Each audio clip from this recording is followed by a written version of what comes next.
واقعہ یہ کہ آج سے پہلے میں اس دعا کی اصل عظمت کو اتنا نہیں سمجھ پایا تھا جتنا آج. یہ جو عظیم دعا ہے جس میں اتنی لجاجت، اتنی ہیوملٹی حضور نے اختیار کی ہے جس سے آگا کے سوال نہیں.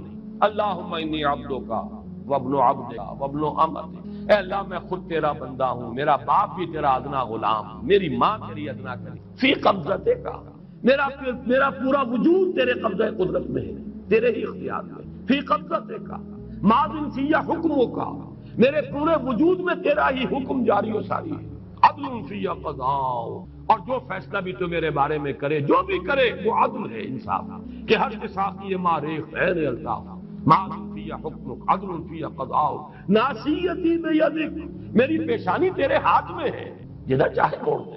یہ جو اپنی نفی ہے، نفی اس اعتبار سے بھی اپنی انانیت کی نفی، انی عبدک وابن عبدک وابن امتک، پھر اپنے وجود کی نفی، اپنی مرضی کی نفی، اپنے اختیار کی نفی.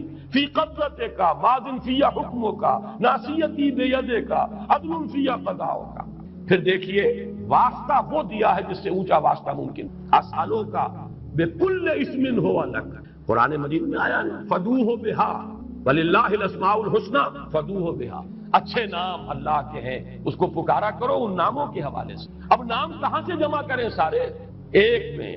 اسالو کا بکل اسم ہو لک، جو بھی تیرے نام سمیت بہ نفسک، جن سے تو نے خود اپنے آپ کو موصول کیا، او علمتہ احدا من خلقک، یا تو نے اپنی مخلوق میں سے کسی کو وہ نام سکھایا، او انزلتہ فی کتابک، یا وہ نام تو نے اپنی کسی کتاب میں نازل کیا، اب استاثرت بہ فی مکنون الغیب عندک، یا اس کو تو نے خود اپنے خزانہ غیب میں محفوظ رکھا ہوا ہے. تیرے وہ نام بھی ہیں جو تو نے کسی کو ابھی سکھائے ہی نہیں، تو نے اپنی کتاب میں کسی میں نازل ہی نہیں، وہ تو تیرے خاص خزانے کے اندر وہ ابھی در مکنون ہے، وہ ابھی تیرے پاس موجود ہے. یہ اس سے بڑا اب واسطہ کیا ہوگا؟ مانگا کیا ہے؟ ذرا غور کی. ان تجعل القرآن ربیع قلبی ونور صدری وجلاء حزنی وذہاب ہمی وغمی. استدعا میں یہ کر رہا ہوں پروردگار، اس قرآن کو میرے دل کی بہار بنا، میرے دل کا نور بنا دے. نور صدری، ان تجعل القرآن ربیع قلبی، میرے دل کی بہار، ونور صدری، میرے سینے کا نور، وجلاء حزنی، یہ حزن جو جس سے کہ محمد دو چار ہے صلی اللہ علیہ وسلم، یہ وہ کیفیت جو ہے قبض کی، اس کو دور کرنے کا ذریعہ بنا دے اس قرآن کو. جلاء حزنی وذہاب ہمی وغمی، اور میرے ہموم، میرے تفکرات، میرے غموں کو دور کرنے کا ذریعہ بنا. یہ عظیم دعا آج سورۃ الضحیٰ پر غور و فکر کرتے ہوئے، ویسے تو میں تقریباً 30 برس سے اس دعا کا مبلغ ہوں، اس لیے کہ جب میں نے یہاں کام شروع کیا تھا لاہور میں، جو تقریریں کی تھی مسلمانوں پر قرآن مجید کے حقوق کے نام سے جو شائع شدہ ہیں، اس پمفلٹ کے آخر میں میں نے یہ دعا درج کی. یہ اصل میں کچھ مختلف احادیث میں ٹکڑے آئے ہیں، کہیں کوئی ایک ٹکڑا کم ہے، کہیں دوسرا کم ہے. میں نے بڑی تحقیق کر کے تمام روایتوں کو جمع کر کے پھر اس کو مرتب کیا ہے، اور وہ بڑی خوبصورت میں نے اس کی سیٹنگ کی ہے، اور وہ اس کتاب کے آخر میں اللہم انی عبدک وابن عبدک وابن امتک فی قبضتک ناصیتی بیدک ماضٍ فی حکمک عدل فی قضاؤک اسألک بکل اسم هو لک سمیت بہ نفسک او علمتہ احدا من خلقک او انزلتہ فی کتابک او استاثرت بہ فی مکنون الغیب عندک ان تجعل القرآن ربیع قلبی ونور صدری وجلاء حزنی وذہاب ہمی وغمی. یہ وہ کیفیت ہے، اور وہ قرآن جو اس کیفیت میں سب سے زیادہ پر تاثیر ہے وہ یہ قرآن ہے، ان دو صورتوں پر مشتمل قرآن.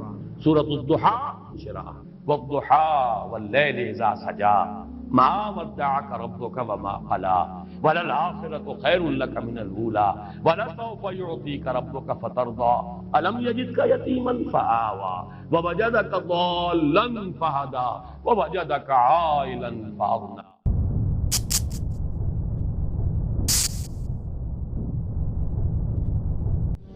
یہاں کامیابی کا اعلیٰ معیار نہیں بیان کیا جا رہا، بلکہ اس کا کم سے کم معیار بیان کیا جا رہا. میں ذرا توجہ دلاؤں گا اس بات کی طرف، سطحی طور پر ذرا ہو سکتا ہے کہ اس میں کوئی مغالطہ پیش آ جائے. تقابل کیجئے ذرا. ایک سورۃ العصر ہے، والعصر ان الانسان لفی خسر الا الذین آمنوا وعملوا الصالحات وتواصوا بالحق وتواصوا بالصبر. ایک سورۃ التین ہے، والتین والزیتون وطور سینین وہذا البلد الامین لقد خلقنا الانسان فی احسن تقویم ثم رددناہ اسفل سافلین الا الذین آمنوا وعملوا الصالحات فلہم اجر غیر ممنون. اب ان کا تقابل کیجیے. سورۃ العصر یہ بتا رہی ہے کہ سب لوگ تباہی میں ہیں سوائے ان کے جو 4 شرطیں پوری کریں. سورۃ التین میں اول تو صرف 2 شرطیں بیان ہوئی، 2 بیان نہیں ہوئی. کام ہلکا ہو گیا نا، آسان ہو گیا. یہاں 4 ہیں: ایمان، عمل صالح، تواصی بالحق، تواصی بالصبر. وہاں ہے ایمان اور عمل صالح صرف. نمبر 2 یہ کہ وہاں فرمایا گیا فَلَهُمْ أَجْرٌ غَيْرُ مَمْنُونٍ، ان کے لیے تو بہت بڑا اجر ہے جس کا سلسلہ کبھی منقطع نہیں ہوگا. اور یہاں کہا جا رہا ہے وہ کامیابی ناکامی سے بچ جائیں گے. مستثنا ہے کس سے؟ ان الانسان لفی خسر. یہ بالکل ایسے ہی ہے جیسے کہ کسی کو آپ بچے کو، طالب علم کو کہیں محنت کرو، کوشش کرو، فرسٹ ڈویژن میں پاس ہو جاؤ گے، اور کسی سے آپ یہ کہیں کہ محنت کرو، کوشش کرو ورنہ فیل ہو جاؤ گے. اب ان دونوں کے درمیان جو فرق ہے وہی فرق ہے سورۃ التین میں اور سورۃ العصر. سورۃ العصر ناکامی سے استثناء کو بیان کر رہی ہے اور وہاں 4 شرطیں ہیں، اور سورۃ التین یہ اعلیٰ درجات کا بیان ہو رہا ہے، 2 شرطیں ہیں. اس کو قرآن مجید کی اصطلاحات سے بھی اللہ کرے کہ آپ واقف ہو جائیں. ایک کو ہم کہیں گے کہ ایک پر انذار کا رنگ ہے اور دوسرے پر تبشیر کا رنگ ہے. یہ 2 الفاظ بارہا آپ نے پڑھے ہوں گے. سورہ بنی اسرائیل میں فرمایا حضور سے مخاطب ہو کر وَمَا أَرْسَلْنَاكَ إِلَّا مُبَشِّرًا وَنَذِيرًا، اے نبی ہم نے نہیں بھیجا آپ کو مگر بشارت دینے والا اور خبردار کرنے والا بنا کر. سورہ کہف میں جمع کے صیغے میں آیا وَمَا نُرْسِلُ الْمُرْسَلِينَ إِلَّا مُبَشِّرِينَ وَمُنذِرِينَ، ہم نہیں بھیجتے رہے اپنے رسولوں کو مگر مبشر اور نذیر بنا کر. حضور کے بارے میں فرمایا اِنَّا أَرْسَلْنَاكَ شَاهِدًا وَمُبَشِّرًا وَنَذِيرًا. جمع کے صیغے میں سورہ نساء میں فرمایا رسلا مبشرین ومنذرین لئلا یکون للناس علی اللہ حجۃ بعد الرسل وکان اللہ عزیزا حکیما. ایک ہے ابشار، بشارت دینا، ایک ہے انذار، خبردار کرنا. اور آپ کو معلوم ہے کہ کسی بھی تربیت کے اندر ان دونوں چیزوں کی ضرورت ہے. کبھی ایسا ہوتا ہے کہ ڈانٹ ڈپٹ کی ضرورت پیش آتی ہے، دھمکی کی ضرورت پیش آتی ہے، باز آ جاؤ، اپنے رویے کو درست کرو ورنہ پکڑ ہوگی، سزا ملے گی. کبھی آپ شاباش دیتے ہیں، ہمت کرو، گھبراؤ نہیں، تمہارے اندر صلاحیت ہے، مایوس نہ ہو، ہمت تمہاری کیوں جواب دے رہی ہے، تم بڑے ذہین ہو، محنت کرو، بڑے اعلیٰ درجات ملیں گے. قرآن مجید میں یہ دونوں رنگ ہیں جو اختیار کیے گئے، ایک تبشیر کا رنگ ہے، ایک انذار کا رنگ ہے. سورۃ العصر میں انذار کا رنگ ہے، خبردار تمام انسان ہلاکت اور بربادی کا نوالا بننے والے ہیں سوائے ان کے جو 4 شرطیں پوری کریں. الا الذین آمنوا وعملوا الصالحات وتواصوا بالحق وتواصوا. تو معلوم یہ ہوا کہ یہ کامیابی کے جو منیمم پری ریکویزٹس، مجھ سے کہا گیا کہ انگریزی کے الفاظ کا فوراً ترجمہ کر دیا کرو، اور میں کر دیتا ہوں. اصل میں مغالطہ آپ کو یہ ہوتا ہے میں ترجمہ کہہ کے نہیں کرتا، لیکن اس کے بعد میں فوراً اردو کا مترادف جو ہے وہ لے آتا ہوں. لیکن میں یہ اس لیے استعمال کرتا ہوں انگریزی اصطلاحات، جیسا کہ میں نے عرض کیا تھا کہ میرے اصل مخاطب ہیں جدید تعلیم یافتہ لوگ، اور جدید تعلیم یافتہ لوگوں کے کمیونیکیشن جو ہے، ابلاغ، وہ ان انگریزی اصطلاحات کے ذریعے سے زیادہ بہتر اور صحیح تر ہوتا ہے، ورنہ وہ بات سمجھے گے نہیں. اسی لفظ ابلاغ کو وہ نہیں سمجھیں گے اور کمیونیکیشن کو سمجھ لیں گے. یہ ہے اصل میں ساری مصیبت کے جو اس وقت ہمارے سامنے ہے، اس لیے یہ الفاظ ہم استعمال کریں. تو میں یہ کیا عرض کر رہا تھا کہ در حقیقت ان الانسان لفی خسر الا الذین آمنوا وعملوا الصالحات وتواصوا بالحق وتواصوا بالصبر.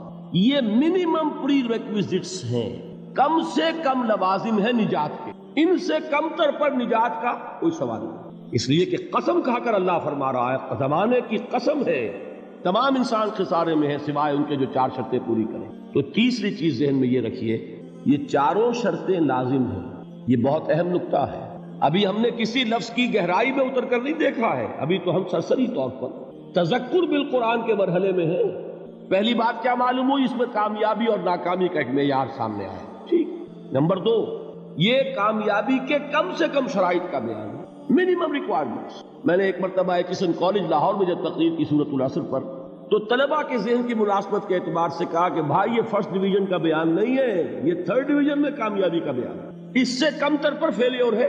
اس لیے کہ فرمایا گیا والعصر ان الانسان لفی خسر الا الذین آمنوا وعملوا الصالحات وتواصوا بالحق وتواصوا بالصبر. اسی کو میں نے اس وقت آپ کے سامنے رکھا کہ اس پر انذار کا رنگ ہے، خبردار کرنے کا انداز ہے، زجر کا، ڈانٹ ڈپٹ کا انداز ہے کہ اگر کامیابی چاہتے ہو تو یہ 4 شرطیں پوری کرنی ہیں. اب تیسری بات جو عرض کر رہا ہوں یہ اہم ترین ہے کہ یہ 4 شرطیں لازم ہیں.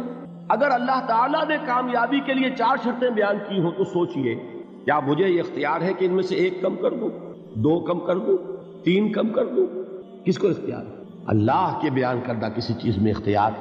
یہ تو حضور سے کہا گیا تھا، سورہ یونس میں ہے، مطالبہ کیا مطالبہ کرنے والوں نے، ایت بقرآن غیر ھذا وبدل ہو، اے محمد صلی اللہ علیہ وسلم، یہ قرآن بہت ریجڈ ہے، بہت سخت ہے، ان کمپرومائزنگ ہے، یہ کہیں بھی کوئی رو رعایت کرنے کو تیار نہیں ہے، تو ہمارا اور آپ کا معاملہ نہیں ہو سکتا اس قرآن پر، اس قرآن میں کوئی ترمیم کیجئے یا کوئی اور قرآن لائیے۔ تو حضور سے کیا کہلوایا گیا؟ قل ما یکون لی ان ابدلہ من تلقاء نفسی ان اتبع الا ما یوحی الی۔ اے نبی ان سے کہہ دیجئے میرے لیے ہرگز ممکن نہیں ہے کہ میں اس قرآن میں اپنے جی سے کوئی ترمیم کر دوں، کوئی تبدیلی کر دوں، میں تو خود پابند ہوں اس کا جو مجھ پر وحی کیا جا رہا ہے، سب سے پہلے میں خود اس پر عمل کرنے والا ہوں، میں خود اس کا پابند ہوں۔ تو غور کیجئے، قرآن بیان کر رہا ہے کہ 4 شرطیں ہیں نجات کی، اور آپ کے دل میں یہ بات بٹھا دی گئی ہے کہ صرف کلمہ گو ہونا نجات کے لیے کافی ہے، صرف ایمان سے نجات ہو جائے گی۔ یہ بات جو ہے ذہن میں رکھیے، ایک نجات وہ ہے جو ہزار برس تک جہنم میں کوئلہ بننے کے بعد نجات ہو، میں اس نجات کی بات نہیں کرتا، وہ نجات تو ملے گی یقیناً۔ جس شخص کے دل میں رائی کے دانے کے برابر بھی ایمان ہوگا، وہ اپنے اعمال کی، اپنے کرتوتوں کی سزا بھگت کر بالآخر جنت کے اندر داخل کیا جائے گا، جہنم سے نکالا جائے گا، اور نکالا جائے گا تو اس وقت حال کیا ہوگا؟ جیسے جلا ہوا کوئلہ، اس کے سوا کچھ نہیں۔ حدیث میں اس کی شرح آئی ہے۔ لیکن یہ نجات نہیں، نجات وہ کہ جو اللہ تعالیٰ میدان حشر ہی میں ہماری مغفرت کا اعلان فرمائے، اللہ تعالیٰ اول وہلے میں ہمیں جنت میں داخل فرمائے، اس نجات کی بات کریں۔ وہ نجات جان لیجئے محض کلمہ گو ہونے کی بدولت نہیں ملے گی، اس نجات کے لیے شرط اول ایمان، شرط 2 عمل صالح، شرط ثالث تواصی بالحق، اور چوتھی شرط تواصی بالصبر۔ یہ قرآن کا بیان ہے، یہ کسی انسان کا کلام نہیں ہے کہ اس میں ترمیم کی جا سکے۔